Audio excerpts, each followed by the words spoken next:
Okay, Assalamualaikum warahmatullahi taala wabarakatuh. Jadi pada hari ini kamu akan mempelajari mengenai nutrisi dan teknologi makanan.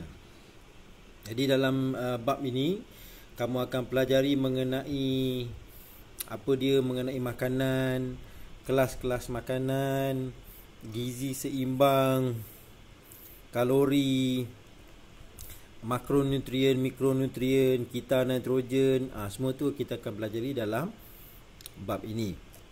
Jadi biasa kamu tengok ni lah, ni makanan rakyat Malaysia ni kan.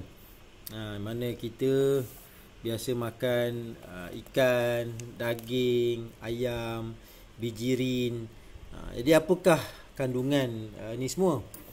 Okey, kita tengok kata kunci juga dalam bab ni, iaitu gizi seimbang, keperluan kalori, pinggan sihat Malaysia, kalori makanan, akta makanan, kalorimeter bom, corak pemakanan, makronutrien, mikronutrien, kita nitrogen, peraturan makanan, teknologi pengeluaran makanan, teknologi pemprosesan makanan, status halal, prosedur persijilan halal Malaysia. Jadi ni semua kamu akan pelajari dalam bab ini. Jadi di hujung bab ini kamu sepatutnya tahulah apa yang dimaksudkan dengan semua kata kunci-kata kunci ini.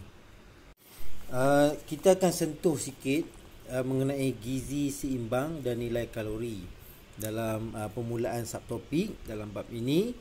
Bab 2 tingkatan 5 ni mengenai gizi seimbang. Okey, gizi seimbang ni sebenarnya dia adalah pemakanan yang mengandungi semua kelas makanan yang diperlukan oleh badan seseorang dalam kuantiti yang betul. Jadi setiap makanan, maksudnya ini makanan ni dia mengandungi ke-7 kelas makanan. Apakah 7 kelas makanan tu? Protein, karbohidrat, lemak, vitamin, serat, semua tu ada. Kan? Semua tu ada dan kuantitinya adalah pada jumlah yang cukup lah. Yang betul. Maksudnya pemakanan ni kamu tak boleh makan dalam protein terlalu banyak, karbohidrat tak ada langsung, tak ada. Itu bukanlah pemakanan yang betul. Pemakanan yang betul ni dia kena seimbang. Semua kelas makanan ada. Sebab apa? Badan kita memerlukan semua kelas makanan ni. Macam protein ni untuk membina sel, kan? Untuk membina sel baru. Kalau kamu tak ambil protein pun masalah juga. Tapi kalau kamu terlebih protein pun mendatangkan masalah juga. Jadi gizi seimbang ni dia mestilah satu pemakanan yang mana mengandungi semua kelas makanan. Semua kena ada. Protein, lemak, vitamin, serat, semua kena ada. Mineral pun kena ada. Dan pada kuantiti yang betul. Pada kuantiti yang betul. Maksudnya semua kelas makanan tu ada dalam satu pinggan yang kita makan seharian. Jadi sebenarnya pemakanan ni dia memang apa? Okey, kita sambung sikit lagi. Okey, jadi segi pemakanan tadi dia mestilah seimbang, yang mana mempunyai semua kelas makanan dan pada kuantiti yang betul. Itulah dikatakan dengan gizi seimbang. Okey. Sekiranya gizi tidak seimbang, apa akan jadi? Okey, masalahnya kita panggil malnutrisi. Malnutrisi. Yang maksudnya adalah kekurangan ataupun berlebihan mana-mana kelas makanan. Contohnya, kamu lebihkan protein, lemak tak nak ambil, karbohidrat tak nak ambil, apa jadi? Tak boleh, kan? Kamu tak nak makan langsung vitamin C, kan? Tak nak ambil vitamin, nak makan nasi sahaja pun tak boleh, kan? Dia kena cukup, semua kena ada dan pada kuantiti yang betul. Itu baru dikatakan dengan gizi seimbang. Tapi kalau tak cukup ni, semua tak ada, dia apa yang akan jadi? Kamu akan dapat malnutrisi, lebih atau kurang sesuatu kelas makanan. Okey, goiter ni dia disebabkan oleh kurangnya iodin. Iodin ni ada dalam makanan laut, seafood. Ini biasa masalah macam ni adalah masalah mereka yang tinggal di pedalaman. Mereka tak jumpa makanan asal dari laut, seafood. Jadi mereka makan makanan yang darat sahaja. Lama-lama mereka develop penyakit goiter.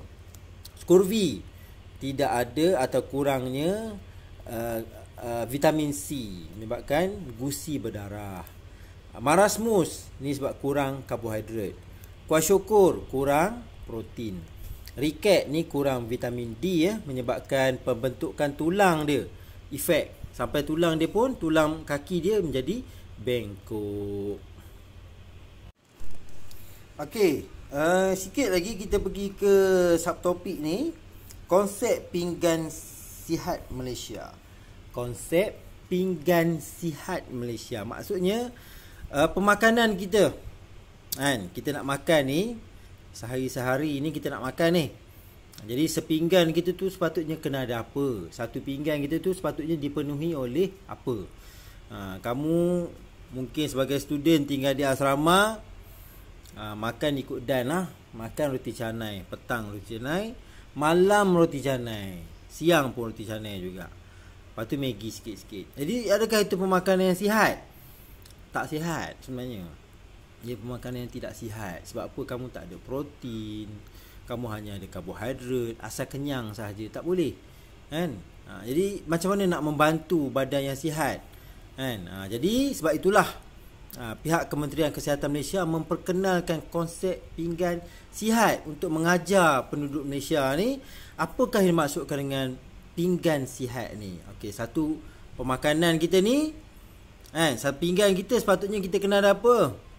Separuh daripada makanan kita ni kena ada buah-buah, sayur-sayuran. Kemudian separuh lagi suku dia tu kita kerat lagi. Jadi suku ni ada kena ada apa?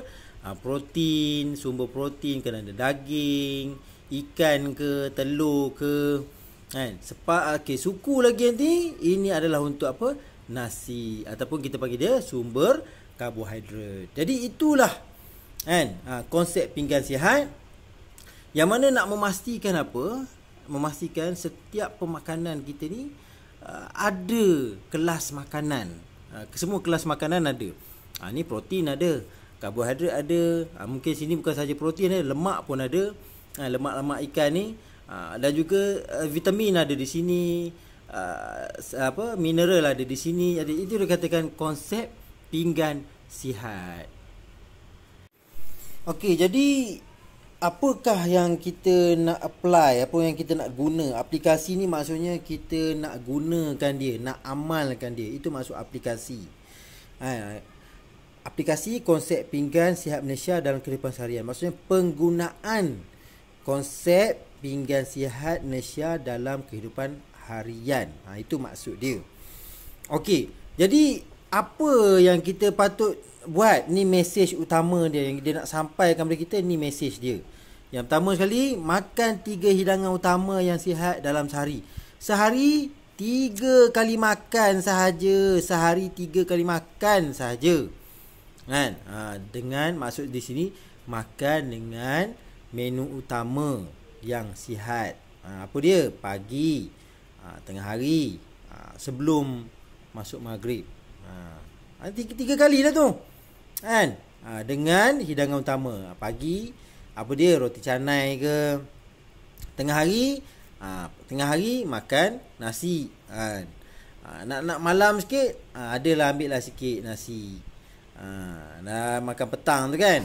Jadi antara 3 waktu tu, kan, 1-2 snack yang sihat di antara waktu makan jika perlu. Jadi pagi sarapan nak pergi ke petang tu, nak pakai tengah hari pukul 10 contohnya, dah lapar, bolehlah ambil snack-snack yang sihat, kan, yang bijirin lah. Jangan dah ambil pagi makan roti canai, snacknya daging, sate. Jawabnya memang obes lah kita, kan. Jadi dia suruh, okey, antara makan 1 hingga 2 snack yang sihat antara waktu makan jika perlu. Okey, lebihkan pemakanan yang berbijirin. Yang berbijirin. Bukan yang bersate bukan yang berdaging, tak, yang berbijirin. Okey, kurangkan makanan yang berdaging, yang bergoreng dan bersantan. Sebab apa tu? Lemak. Dia tinggi lemak dan fatty acid. Itu yang kita nak kena kurangkan. Dan juga makan makanan yang dimasak di rumah lebih kerap. Sebab apa? Kita tahu apa yang kita masak. Kan? Lebih bersih dan kita tahu dia punya tahap kehalalan dia contohnya. Dan kita kira, kita tahu kalori dia tinggi sangat dan kita akan jaga dari segi kebersihan.